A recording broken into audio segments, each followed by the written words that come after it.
તો આ તરફ તાપીની વાત કરીએ તો તાપીમાં નિઝર પોલીસનો સપાટો જોવા મળી રહ્યો છે। ગેરકાયદેસર પિસ્તોલ રાખનાર ઝડપાઈ ગયો છે। મહારાષ્ટ્રનો હુસેન પાડવી ઝડપાયો હોવાની માહિતી સામે આવી છે। વિદેશી બનાવટની પિસ્તોલ સાથે ઝડપી પાડવામાં આવ્યો છે। તો પોલીસે 25,000ની પિસ્તોલ જપ્ત કરી છે। વોન્ટેડ આરોપી નીતેશ પટેલ ઝડપાઈ ગયો છે અને આ સાથે જ અન્ય એક આરોપીને વોન્ટેડ જાહેર કરવામાં આવ્યો છે।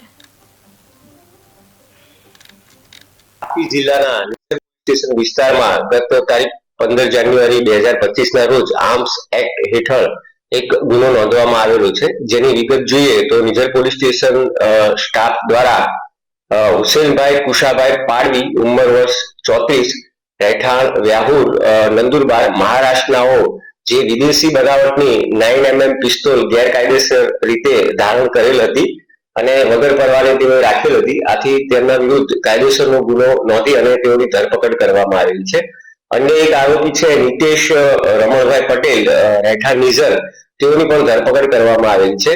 ત્રીજો એક આરોપી છે રાકેશ નંદુરબાર, જેને વોન્ટેડ જાહેર કરવામાં આવેલો છે અને આગળની તપાસ ચાલુ છે। તાપી જિલ્લાના નિઝર પોલીસ સ્ટેશન વિસ્તારમાં ગત તારીખ 15 જાન્યુઆરી 2025ના રોજ આર્મ્સ એક્ટ હેઠળ એક ગુનો નોંધવામાં આવેલો છે।